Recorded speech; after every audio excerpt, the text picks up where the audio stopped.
Alors bonjour à tous et toutes et bienvenue à cette célébration du 29e dimanche du temps ordinaire dans l'année A. Alors ce matin, comme vous voyez, la célébration vient de ma résidence à Ottawa et puis dans l'Évangile d'aujourd'hui, le Seigneur nous donne des paroles qui peuvent paraître un petit peu problématiques. Rendez à César ce qui est à César et à Dieu ce qui est à Dieu. Alors c'est dans l'Évangile de Saint Matthieu, c'est l'Évangile d'aujourd'hui, au chapitre 22.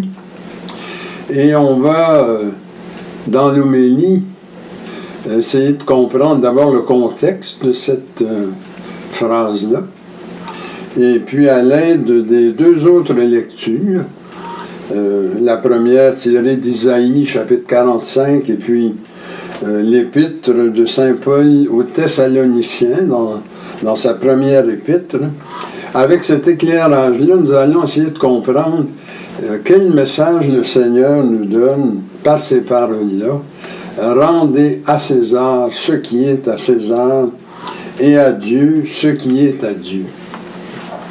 Alors ce matin, nous aurons comme célébration un office de prière et puis je le fais selon le rite de la Société du Précieux Sang.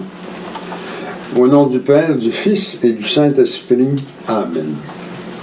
Seigneur, ouvre mes lèvres, que ma bouche chante tes louanges. Acclamez le Seigneur, terre entière, servez le Seigneur avec joie. Entrez devant lui avec allégresse. Reconnaissez que le Seigneur est Dieu. Il nous a fait et nous sommes à lui, son peuple et le troupeau de son pâturage.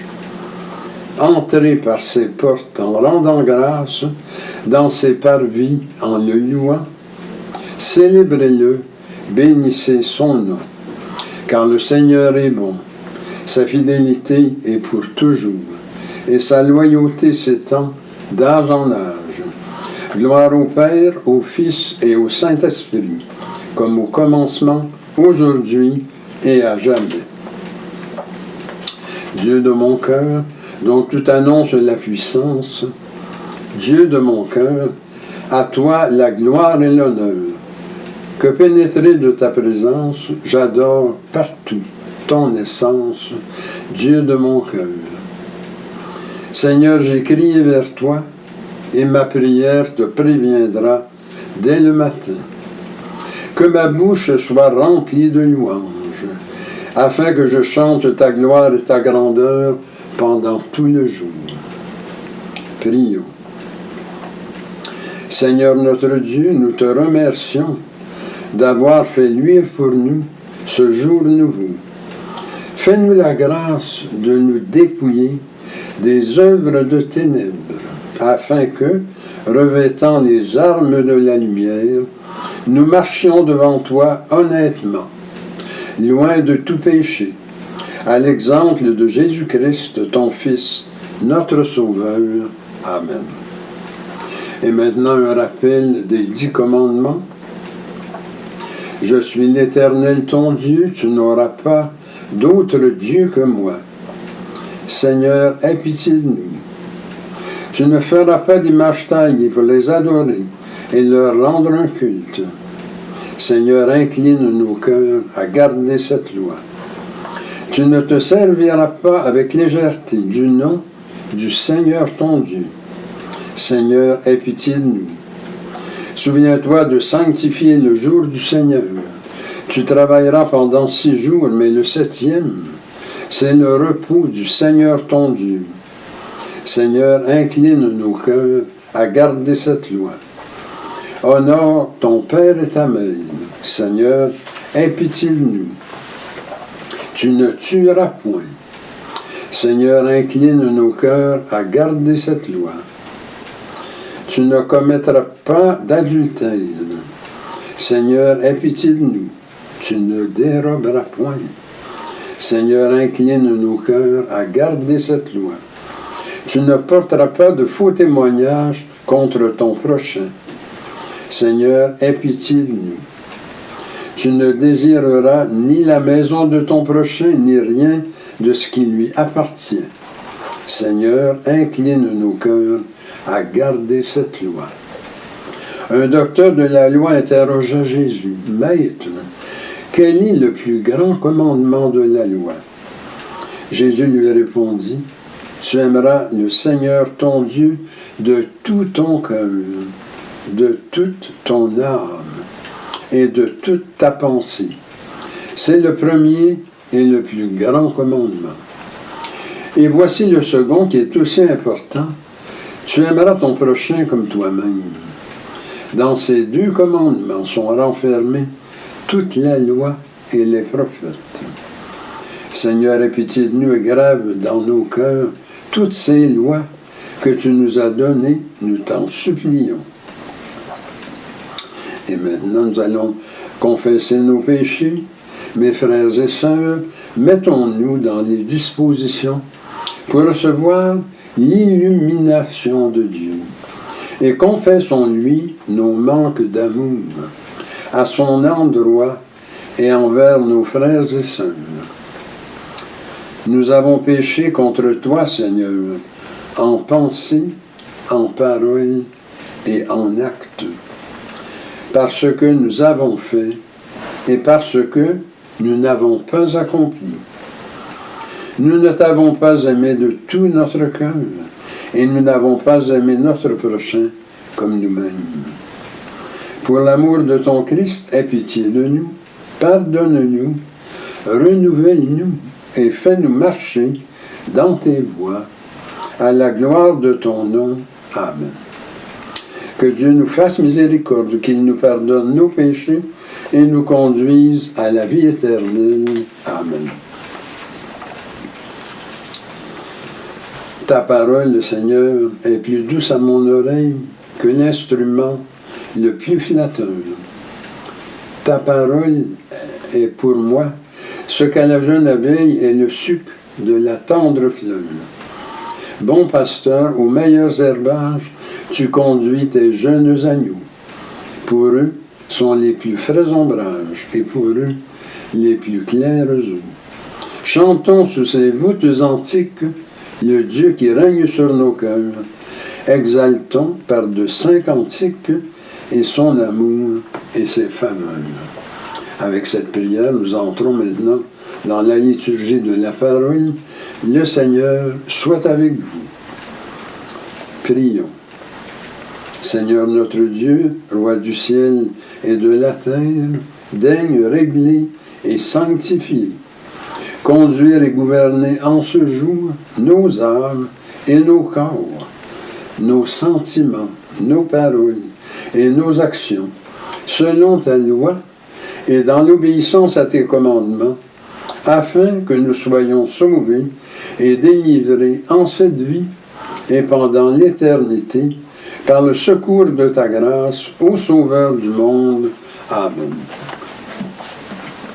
Et maintenant, la première lecture, alors comme je l'ai mentionné, elle est tirée du prophète Isaïe, au chapitre 45, les versets 1 à 6. Parole du Seigneur au roi Cyrus, qui l'a consacré, qui l'a pris par la main pour lui soumettre les nations et désarmer les rois, pour lui ouvrir les portes à deux battants, car aucune porte ne restera fermée. À cause de mon serviteur Jacob et d'Israël, mon élu, je t'ai appelé par ton nom. Je t'ai décerné un titre, alors que tu ne me connaissais pas. Je suis le Seigneur, il n'y en a pas d'autre en dehors de moi. Il n'y a pas de Dieu en dehors de moi.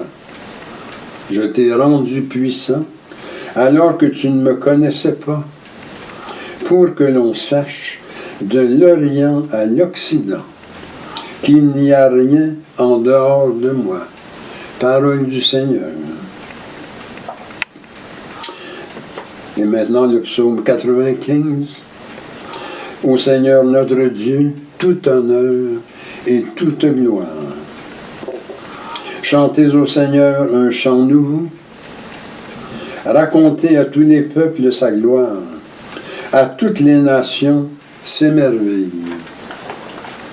Il est grand le Seigneur, hautement loué, redoutable, au-dessus de tous les dieux. Lui, le Seigneur, a fait les cieux. Rendez au Seigneur, famille des peuples, rendez au Seigneur la gloire et la puissance. Rendez au Seigneur la gloire de son nom. Adorez le Seigneur, éblouissant de sainteté. Allez dire aux nations, le Seigneur est roi. Il gouverne les peuples avec droiture.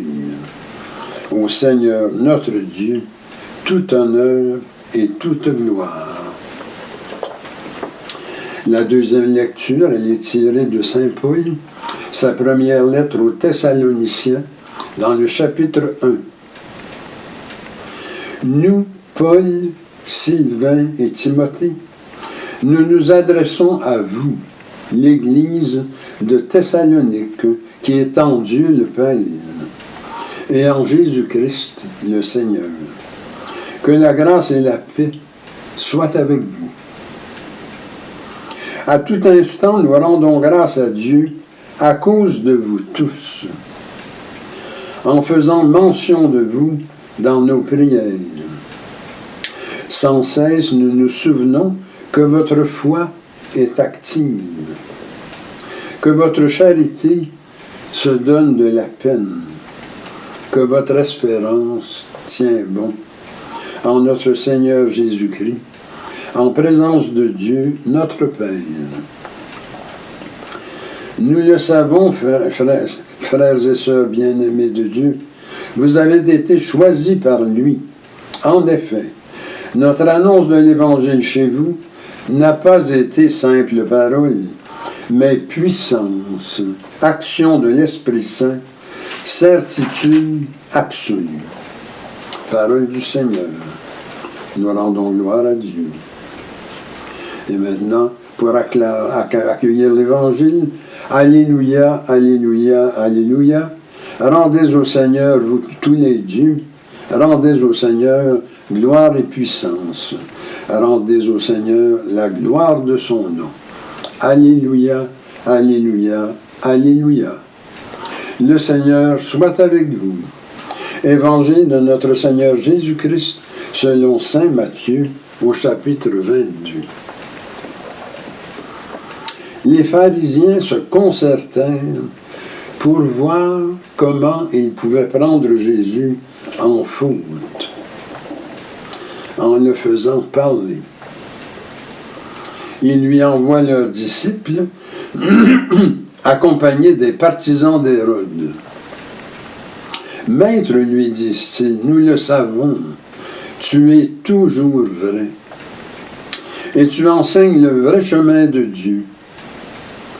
Tu ne te laisses influencer par personne, car tu ne fais pas de différence entre les gens. Donne-nous donc ton avis. Est-il permis, oui ou non, de payer l'impôt à l'empereur? » Mais Jésus, connaissant leur perversité, riposta, « Hypocrite, pourquoi voulez-vous me mettre à l'épreuve? Montrez-moi donc la monnaie de l'impôt. » Ils lui présentèrent une pièce d'argent. Il leur dit, « Cette effigie et cette légende, de qui sont-elles? » « De l'empereur César, répondirent-ils. Alors il leur dit, « Rendez donc à César ce qui est à César, et à Dieu ce qui est à Dieu. » C'est la parole de Dieu. Louange à toi, Seigneur Jésus.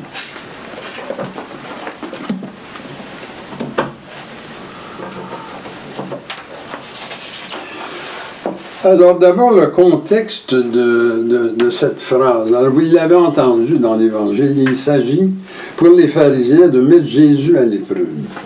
Maintenant, essayons de comprendre le sens de cette épreuve. En quoi veulent-ils le faire chuter?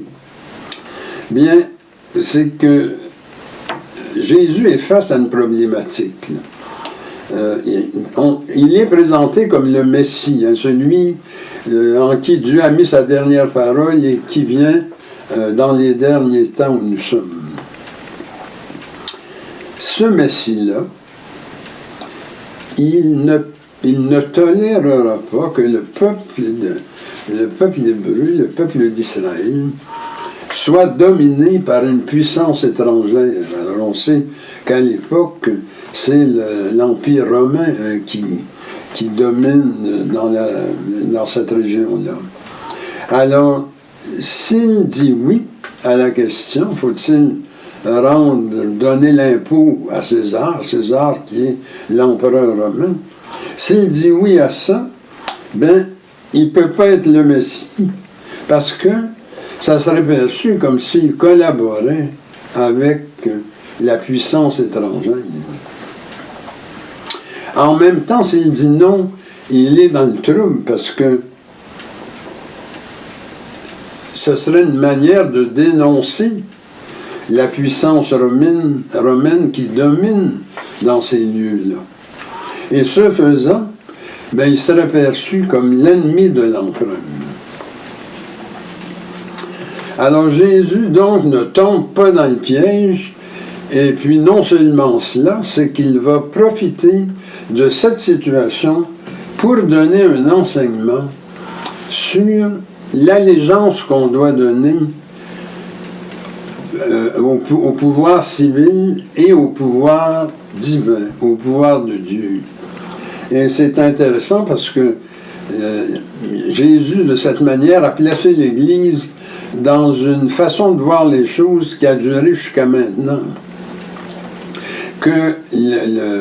On ne tombe pas dans des théocraties autoritaires et abusives qui mènent à des excès, et qu'en même temps, c'est-à-dire une théocratie dans le sens que l'État est soumis au diktat divin, ou bien encore qu'on soit dans des États qui ne s'occupent pas de Dieu ou qui débarquent Dieu complètement de l'espace public.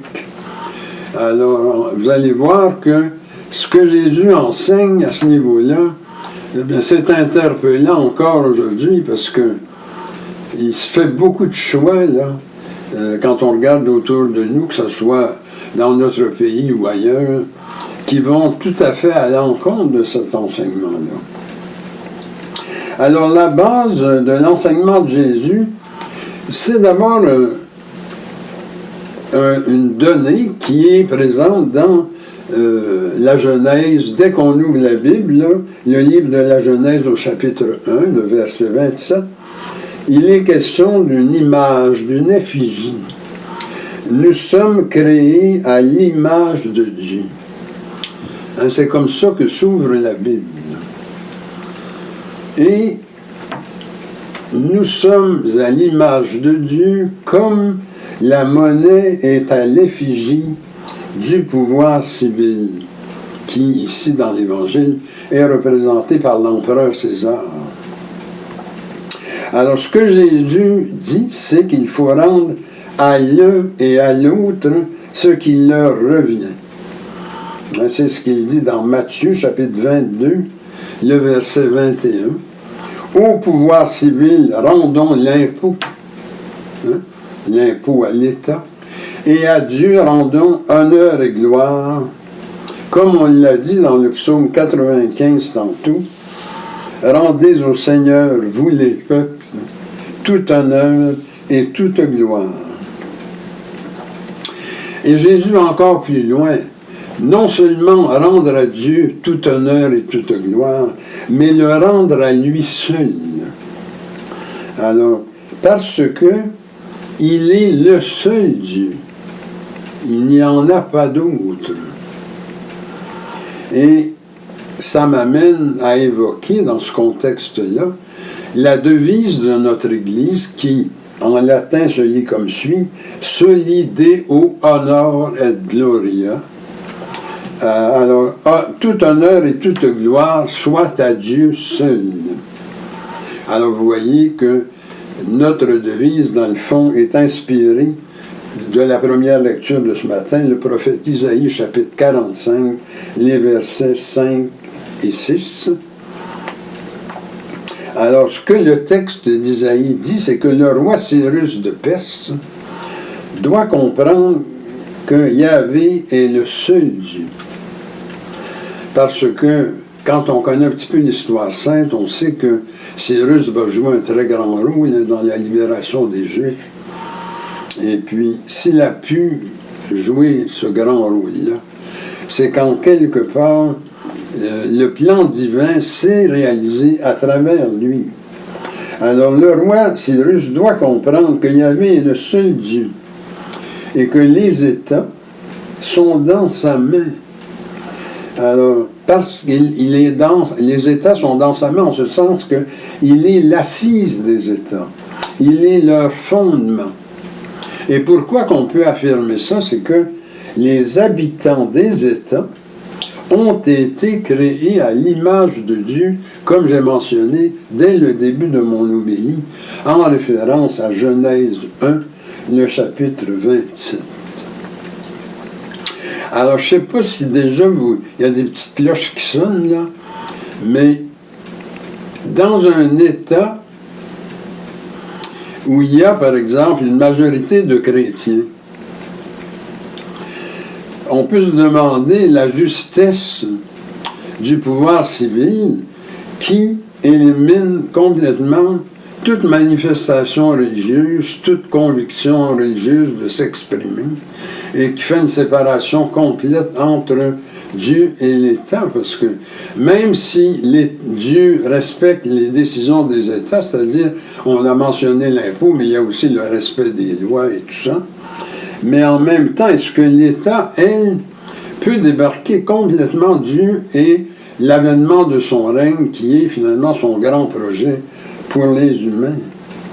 Et le fait aussi que si nous sommes à l'image de Dieu dans les États civils, nous, les croyants, ben, c'est que nous sommes porteurs de son amour. On ne peut pas avoir une partie de nous qui assiste à la messe du dimanche, et puis, quand elle va travailler, quand nous allons travailler le lundi matin, dans, par exemple, les services de l'État, bien que là, ça soit coupé complètement, parce que nous demeurons l'image de Dieu, et nos paroles, nos pensées, nos actions doivent le refléter. C'est le sens de la lettre de Saint Paul aux Thessaloniciens qu'on a lu en deuxième lecture.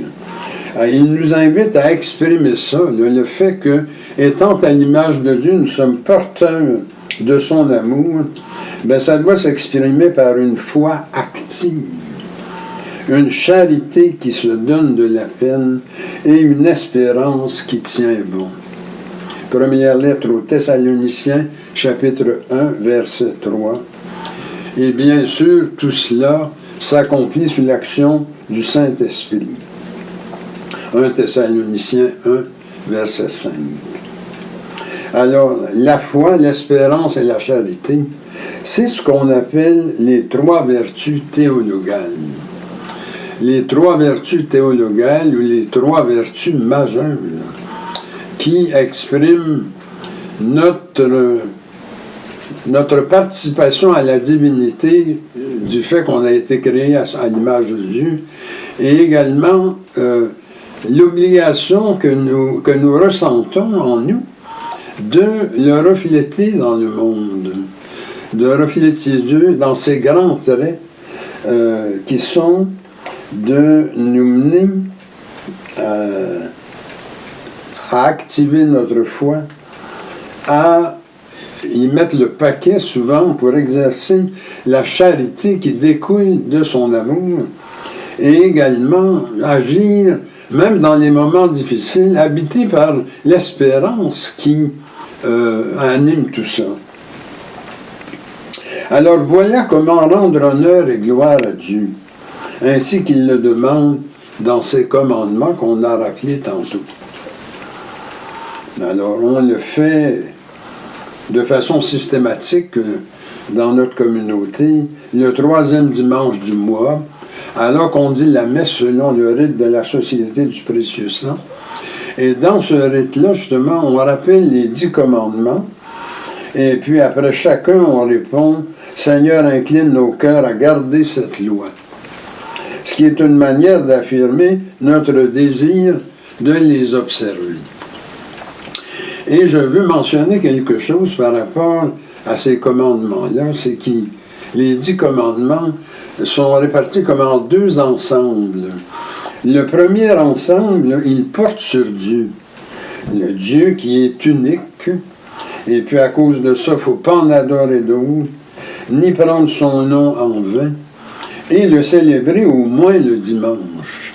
Alors vous voyez ça, ça serait comme le premier bloc, le premier ensemble. Et puis l'autre bloc, c'est nous les humains. Alors Dieu et les humains. Alors le deuxième bloc, honorer nos parents comme humains. Ne pas tuer personne. Ne pas commettre l'adultère, qui est une façon de respecter nos vœux, nos engagements. Ne pas calomnier notre prochain et ne pas désirer ni voler ses biens. Alors vous voyez, Dieu et l'humain, Dieu et le prochain, 2 blocs qui alternent. Il y a une loi d'alternance ici, qui est une façon d'exprimer ce qui est divin. Ce qui est divin alterne. On ne peut pas passer notre temps à prendre pour nous. On peut prendre pour nous et retourner vers quelque chose vers les autres. Alors, c'est comme ça aussi qu'il y a cette alternance dans les 10 commandements. Alors, Dieu se révèle à nous dans ses besoins. Il est le seul. Il veut qu'on le célèbre, qu'on lui manifeste notre amour, qu'on ne se mette pas à adorer un paquet de dieux, un paquet de fausses divinités. Et puis là, on pourrait aller très loin, c'est pas nécessairement des statuettes ou des choses comme ça. Il y a des manières de célébrer d'autres divinités dans notre façon de vivre. Qu'est-ce qu'on privilégie? Qu'est-ce qu'on valorise? C'est des choses qu'on peut mettre également à côté de Dieu. Et aussi le besoin qu'a Dieu d'être célébré. Et j'en profite pour préciser quelque chose ici. Moi, souvent, j'entends ça. Moi, je crois en Dieu, moi, mais j'ai pas besoin de religion, j'ai pas besoin de messe, j'ai pas besoin d'église, j'ai pas besoin de communauté. Alors ça, vraiment, là, comme on dirait, c'est pas très fort, parce que prenons juste l'amour humain, si c'est de cette manière-là que vous traitez votre blonde, votre compagne, ou votre compagnon, votre mari, votre conjoint, bien, il en manque un gros morceau parce que faut quand même nourrir ça, une relation. C'est la même chose avec Dieu. Alors, vous voyez, Dieu et nous. Nous et Dieu. Il y a comme un lien indissoluble entre les deux. Alors, je termine avec une prière. Seigneur, donne-moi de toujours mieux te connaître et t'aimer, d'observer tes commandements et de contribuer à l'avènement de ton règne, d'amour, de justice et de paix, en activant en moi, avec l'aide du Saint-Esprit, les 3 grandes vertus théologales, la foi, l'espérance et l'amour. Au nom du Père et du Fils et du Saint-Esprit. Amen.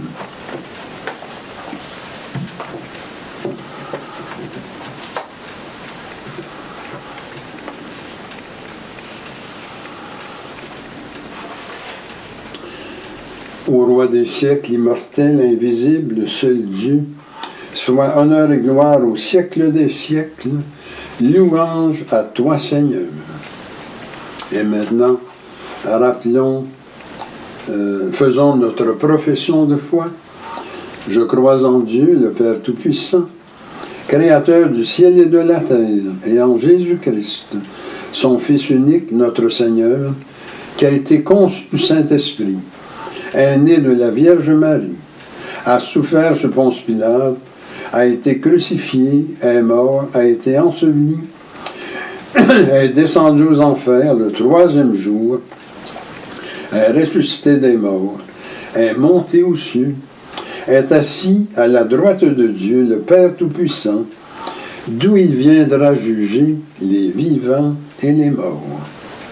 Je crois au Saint-Esprit, à la Sainte Église catholique, à la communion des saints, à la rémission des péchés, à la résurrection de la chair et à la vie éternelle.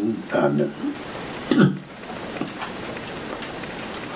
Et maintenant, nous allons faire ce qu'on appelle la prière universelle.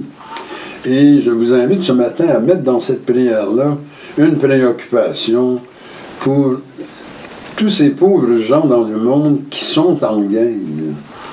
Alors, on a l'Ukraine, mais aussi, actuellement, on a la Palestine, Israël. Beaucoup de gens souffrent là-dedans. Heureusement qu'on vient de laisser entrer quelques camions avec des victuailles et puis des choses là, pour faciliter un peu leur vie. Mais vraiment, là, c'est sûr qu'on pense à nos besoins, les besoins de nos amis, nos familles, mais aussi, faisons-le, demandons au Seigneur de répandre son esprit, de répandre son amour sur toutes ces personnes qui souffrent dans le monde. Le Christ est l'impulsion de tendresse et de miséricorde de Dieu. Demandons que cette impulsion rejoigne les besoins et préoccupations que nous avons pour nous-mêmes, pour notre milieu de vie et de travail, ainsi que pour notre pays et pour le monde. Seigneur, écoute-nous. Seigneur, exauce-nous.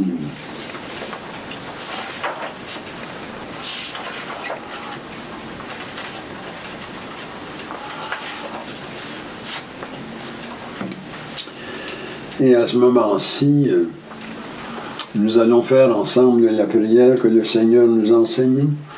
Notre Père qui es aux cieux, que ton nom soit sanctifié, que ton règne vienne, que ta volonté soit faite sur la terre comme au ciel. Donne-nous aujourd'hui notre pain de ce jour. Pardonne-nous nos offenses, comme nous pardonnons aussi à ceux qui nous ont offensés. Et ne nous laisse pas entrer en tentation, mais délivre-nous du mal. Car c'est à toi qu'appartiennent le règne, la puissance et la gloire, pour les siècles des siècles. Amen. Et quand nous célébrons la messe, nous entrons maintenant dans cette partie qu'on appelle la liturgie eucharistique, qui nous amène à partager le pain et le vin consacrés. Alors, dans cette célébration, nous ne pouvons pas communier aux espèces consacrées, mais nous pouvons communier spirituellement. Alors, je vais faire une prière et je vous invite à m'accompagner dans cette prière-là. Seigneur, je suis empêché de te recevoir dans l'hostie et le vin de l'Eucharistie, mais je communie à toi spirituellement pour être fortifié par ta grâce et vivre donc dans ton amour. Maranatha, viens Seigneur Jésus. Amen.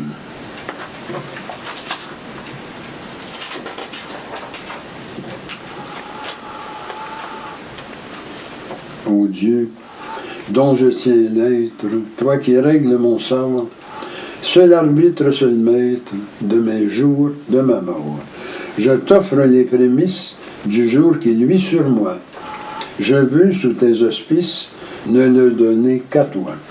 Daigne d'un œil propice en voir tous les instants, que ta main en bannisse tous les dangers pressants. Surtout, Dieu de clémence, qu'avec ton saint secours, nul crime, nulle offense n'ose en ternir le cours. Que ta bonté facile qui voit tous nos besoins rende à tes yeux utile mon travail et mes soins. Et que suivant la trace que nous ouvrent les saints, nos jours soient, par ta grâce, des jours purs et sereins. Seigneur, que ta miséricorde se répande sur nous, suivant l'espérance que nous avons mise en toi. Seigneur, exauce ma prière et que mon cri s'élève vers toi. Le Seigneur soit avec vous et avec toi aussi. Prions. Seigneur notre Dieu, qui nous a fait arriver au commencement de cette journée, sauve-nous en ce jour par la force de ta grâce et fais que nous ne tombions aujourd'hui en aucun péché, mais que nos paroles, nos pensées, nos actions soient toujours réglées selon ta justice et rapportées à l'observation de ta sainte loi. C'est ce que nous te demandons par notre Seigneur Jésus-Christ. Amen. Notre secours est dans le nom du Seigneur, qui a fait le ciel et la terre. C'est au nom du Père qui nous a créés, du Fils qui nous a rachetés et du Saint-Esprit qui nous sanctifie, que nous commençons cette journée. Amen. Que la bénédiction de Dieu, le Père, le Fils et le Saint-Esprit descendent sur vous et y demeurent à jamais. Amen. Allons dans la paix du Christ. Amen.